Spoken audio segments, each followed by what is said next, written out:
ঢাকা মিরপুরের এই শান্ত আর স্নিগ্ধ প্রান্তরটি আজ দেখতে যতটা সুন্দর, এর পেছনের ইতিহাস ঠিক ততটাই রক্তক্ষয়ী।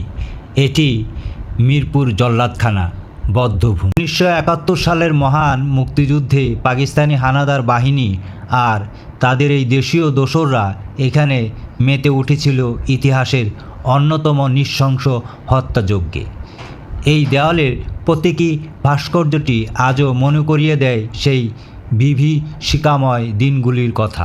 এখানে থাকা একটি পাম্প হাউসের কূপে জীবন্ত কিংবা অর্ধমৃত অবস্থায় ফেলে দেওয়া হয়েছিল হাজারো নিরীহ বাঙালিকে।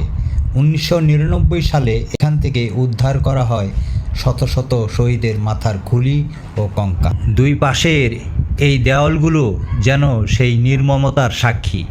এখানে নাম না জানা অসংখ্য শহীদের রক্তে মিশে আছে এই মাটির প্রতিটি কণি। আমাদের স্বাধীনতার মূল্য কতটা চড়া ছিল মিরপুর জল্লাদখানা তারই এক জীবন্ত দলিল।